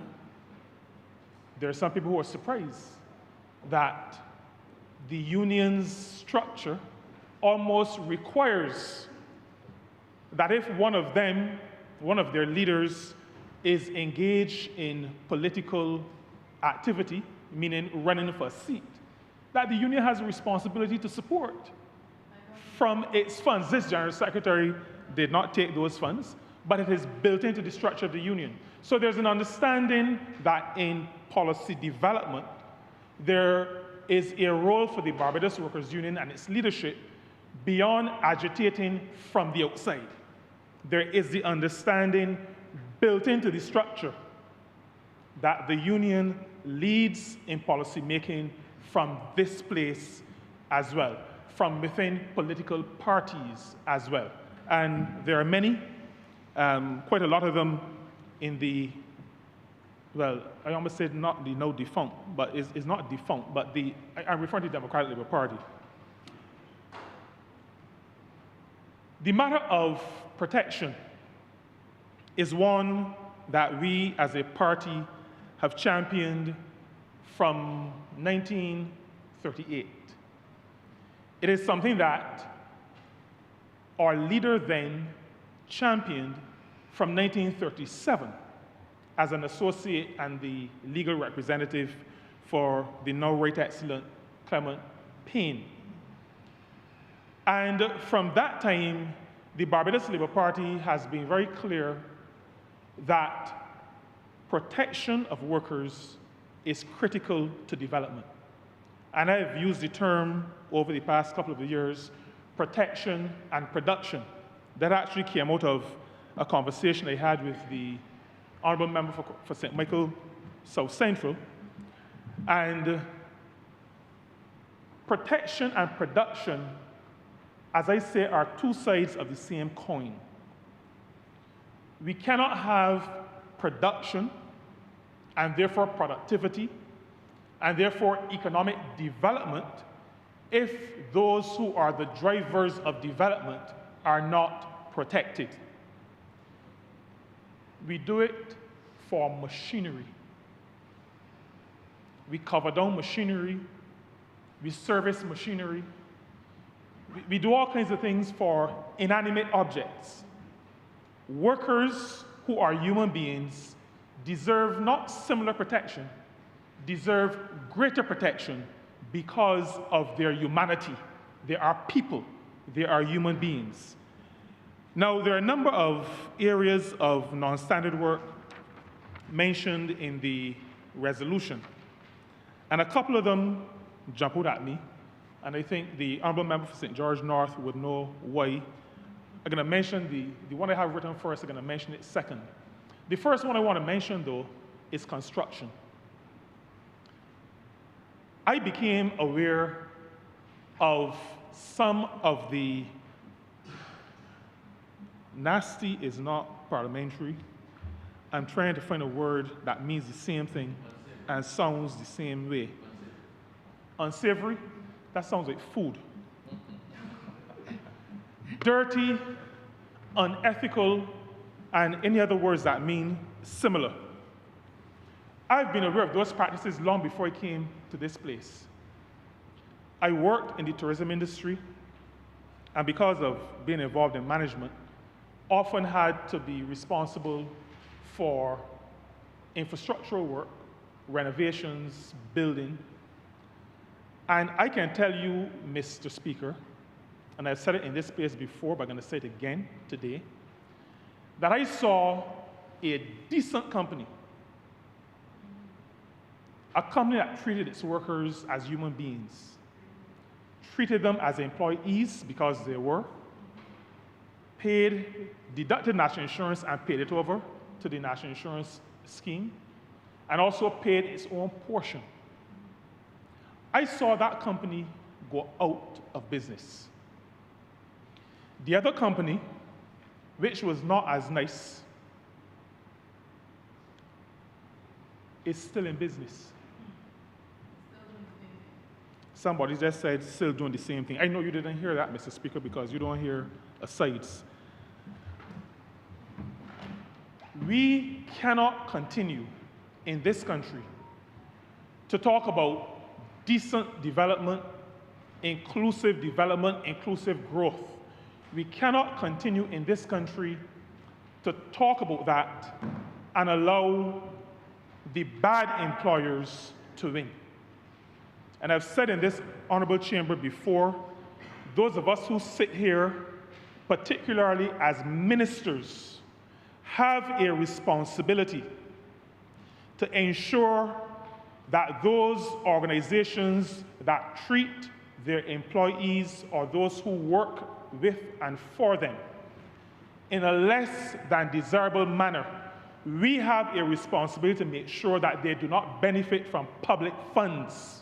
In other words, that they don't get contracts, that they don't continue to get all or the majority of contracts.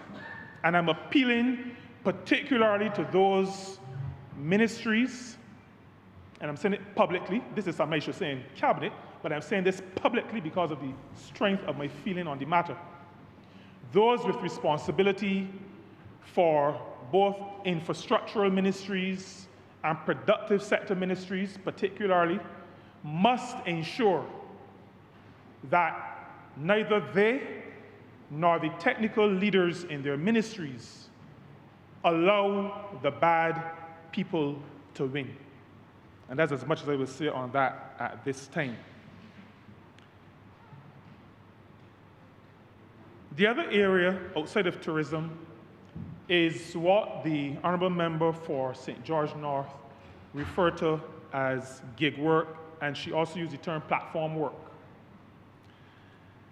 I was up at 4 o'clock yesterday morning and 4:30 this morning to be part of a meeting that is taking place in Geneva, a meeting that really I should have been chairing, because it is a consultation, an informal consultation, which is leading up to a committee that I am to chair in June. I am pausing because it is not something I'm looking forward to. It's probably the most challenging thing that I will have to do in my life. But the discussion yesterday, the meeting is actually finished now, and it will resume tomorrow morning. But the discussion over these 2 days so far speaks to many of the issues raised by the Honourable Member for St. George North as challenges facing this new sector of work and the workers who are engaged in this new sector. The platform economy, the Honourable Member spoke to ride-hailing. We used to call it the sharing economy at one point. It is a new form of work that is really taking off, built on technology, built on platforms. People are doing inputs into healthcare records. People are doing translations. People are providing transport. There are a number of things happening based on these platforms. And there are a number of challenges that come with that increase, or upsurge really, in that area of technology. And one of them, a major part of the challenge, is the issue of social protection. Because in the platform economy, you do not connect with a human being. The platform is the intermediary. The platform is, quote unquote, who you have engaged with, who you send all your information to. You almost never touch base with a human being. So that when there are challenges in that system, there is an issue with respect to who do you go to. But Social Security coverage in the realm of social protection is a challenge. And I want to share here this morning that we have agreed, this is now outside of the Decent Work Country program. And I think it is because of maybe the involvement that I've had in last year's discussion during the International Labour Conference. The International Labour Organization, the Decent Work Country team based in Trinidad, has agreed to do a study of the platform economy in Barbados and Grenada. Grenada was also very involved, their Labour Commissioner. I kind of acted a bit as her mentor last year, and she'll be on her own this year. But the Caribbean has been involved. And that is why when the Honourable Member for St. George North speaks to best practice, I have no difficulty as a minister responsible for labour. And I think as a country, we'll not have a difficulty in going to best practice because we have been exposed already to some of the challenges, and we've been exposed to this at the highest levels. And so the matter of the platform work and the platform economy, I want to indicate that we will be doing a study. A member of the People Development Advisory Council indicated to me that she believes it is that there are many more people involved in Barbados than we know. And that is the reason why we have to find out where we are at. But what is underlying all of these is what the Honourable Member spoke to when she referred to informality. And informality is the bane of decent work. Informality is that which makes regular work indecent work. Informality has challenges with respect to access to labor justice, but significantly, it has challenges, it presents challenges with respect to social protection, particularly social protection in the area of social security. Now, this matter of informality and precarious work are what the British economists standing call precarity. And he referred to those persons who are left out of the protection as the precariat. You know, we talk about the proletariat. He refers to them as the precariat, people involved in precarious work. And precarious work is exactly how it sounds. We use precarious to talk about people on a high building walking on the edge. That is the image sometimes in our mind. Work in the informal sector is often precarious to that same degree. And why? Because everybody who lives long enough will get to the point where they cannot engage in that kind of earning activity anymore. And they will need the benefit of Social Security. This resolution also does something that I am exceedingly grateful about. It defines labor. The General Secretary, I'm not saying now the Honourable Member, but the General Secretary of the Union knows that I don't really like calling people labor. I know there's a labor movement and labor unions and that kind of stuff, but I don't like calling it labor. But what I like about this resolution, Mr. Speaker, is that it underscores and it actually says that workers contribute labor, value, and productivity. Now, the reason why I'm focusing on this is because sometimes I get the feeling that a few of those who engage workers are not fully appreciating the humanity of the worker and are seeing only the labor. And so we talk about engaging labor. Now, I want to say, Mr. Speaker, you don't engage labor. Labor is not a pig or you can engage pork. Well, obviously, I've never done that. I don't think you have either. But there are some of us in this place. I see the Honourable Member for St. Philip South. He is beginning to lick his lips when you talk about engaging pork. But when we're talking about workers, it is not like engaging pork. We are engaging workers, human beings, whose output is their labor. And I believe that that needs to be reinforced because we ought to recognize when we are dealing with those who are building capacity, who are building organizations, to recognize that they're human beings. So that as we continue on the journey of developing our country, we are approaching 60 years of independence. We are approaching 5 years as a republic. The Barbados Workers' Union is on the road to 85. And so as we approach and celebrate those milestones, we have to recommit ourselves to a people-centered model of development. And that is why the political organizations that have come out of Barbados since the 1940s, I would say, in our case, 1938, but the Conservative Party was around for a little while. But since 38, but the Conservative Party predated 38. Since 38, the political institutions, the political organizations have practiced democratic socialism, a recognition that there are elements of liberal democracy that we practice, but it is always people-centered. And our growth as a country, our development as Little Barbados, punching, as Kofi Annan said, above its weight, has been as a result of our people-centered focus on development. And we must continue that.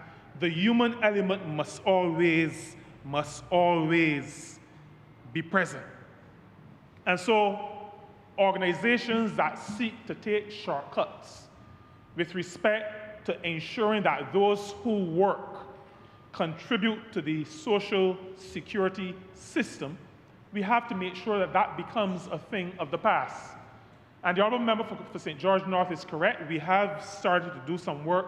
We've established the Self-Employed Persons Unit, a separate unit, as she's indicated, and we actually have people, as we speak, in the field right across Barbados, going from hairdresser to hairdresser, mechanic to mechanic, baker to baker, going from place to place, encouraging, even though it is law, but we are encouraging people to join the Social Security scheme. Because as I said earlier, if you live long enough, you will need the protection that is offered by a Social Security scheme. The matter of ensuring that there is coverage is therefore a human matter. We have to make sure that when people get to pensionable age, that they can get a pension. That is the first order of business. The first order of business is not technically, even though this is the foundation, not technically to keep the scheme solvent, but it has to be solvent. But the first order of business is to recognize that people need protection. There are vulnerable people who need to be protected, and the state, if the state is to fulfill its duty, if a state and the existence of a state is to make sense, then it has to be protecting the people, particularly vulnerable people. A person who reaches 65, 6, 7, 68, 70, whenever it is that they decide to stop work, will need to be protected because they need to eat. They still need to live. And Social Security is what will keep them. And so the matter of costs, as raised by the Honourable Member, is not an issue in my books at all. The cost of ensuring that a person who reaches 68 can buy bread, biscuits, sardines, and corned beef is a cost that a nation, that businesses and employers must be willing to pay. If you are not willing to put people in a position that at 68 they can buy some food and some toothpaste and a toothbrush, then you shouldn't be existing in this country. This country must, Mr. Speaker, become hostile to anybody who does not like people. It must become hostile to those who do not like people. And so the matter of making sure that everybody is covered is a challenge raised by the Honourable Member for St. George North. It is a challenge that I accept on behalf of the ministry that I have the honor to lead, the ministry responsible for labor, but the ministry also responsible for social security. We will ensure, as we work, I made some notes. The Honourable Member has indicated the form that she expects this to be rolled out and put into place. A tripartite technical committee, when I heard that, I almost thought, because I've chaired a number of these at the ILO, when I heard it, I started to think, shoot, more work. But then she said, chaired by an independent, so I felt a little bit more comfortable. But everything we do, Mr. Speaker, is done in a tripartite way. We always engage employers and workers, organizations in our development of policy, and so I accept the proposal that the honourable member has made. We have to ensure that, as the honourable member has said and as is stated in the resolution, that social security follows the person. And I spent a lot of time on speaking about the humanity of our workers because it is important to differentiate between the human being and the job that the human being is assigned to do at any particular point in time. It is necessary to make that differentiation. We are here in this honorable chamber representing people. We are here representing people. There is no truck in St. Peter that voted for me. There is no campground that voted for me. There is no restaurant in Spikestown that voted for me. The 3,100 and some number of votes that I got represented individual human beings. Now, some of them may have owned restaurants or campground or something like that, but it was the human being. And so when we are in this place, we are concerned about human beings. We are balanced. We recognize that for human beings to feel fulfilled, they will have to earn, they also will have to contribute to the development of the country. That contribution will either be on their own, or that contribution could be as a part of somebody's organization. But we are very clear, Mr. Speaker, that that contribution must first and foremost recognize the human being, and after that, recognize that human being's contribution to the organization, to themselves and their families and their communities, and their contribution to national development. We will not be waiting for any perfect time to protect people. We will not wait for a perfect period to protect people. I think that is very clear. I have not demonstrated that waiting for a perfect time as I dealt with any of the legislation I brought to this honorable chamber. I have not demonstrated that with respect to the national minimum wage. We do not believe that the rain should be falling and you should wait for some appropriate time before you run and put an umbrella over the person's head. Once the rain starts to fall, once you realize that the rain is starting to fall, you run out with the umbrella and put it over their heads. That is the position not just of this minister. That is the position of the Barbados Labour Party forming the government of this country. We are happy to receive this resolution. We are happy for the tradition that it upholds, the tradition of the trade union movement working with the political organization to advance the cause of workers. We accept this resolution in that vein. We recognize the value that it brings and the value that it will contribute to humanizing, to continuing the work to humanize our society. We take it also recognizing the time. We approach 60, we approach 5, and I say we because the Barbados Workers' Union was birthed out of this political organization. We approach 85. And so, Mr. Speaker, I have the high honor of indicating our strong support for this resolution. I commit on behalf of my ministry that we will start to work with the Barbados Workers' Union to put the mechanisms in place that will realize what we both, political party and trade union, want to achieve at the end of the day: the protection of the people, the working people of this country. And so with that, Mr. Speaker, I strongly support, strongly endorse the resolution, private member's resolution, brought by the Honourable Member for St. George North, the General Secretary of the Barbados Workers' Union, And I commend it to this House. I also commend it to the people of this country. I'm obliged to you.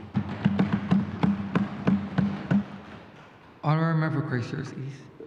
Sir, I beg to move that further consideration of the resolution be deferred. The question is that further debate on this resolution be deferred. All those honourable members in favour, please say aye. Those against, please say no. Me think the ayes have it. This resolution is deferred.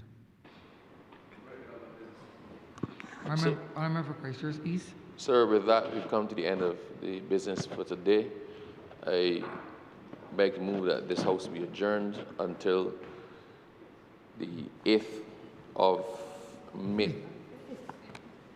What date you coming up? The 8th of May, Friday the 8th of May at 10 in the forenoon.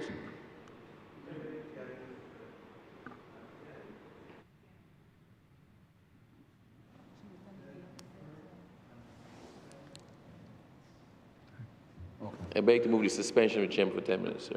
Okay. The question is that this honourable chamber be suspended for 10 minutes. All those honourable members in favour, please say aye. Those against, please say no. Me think the ayes have it. This honourable chamber stands suspended for 10 minutes.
The sitting is resumed.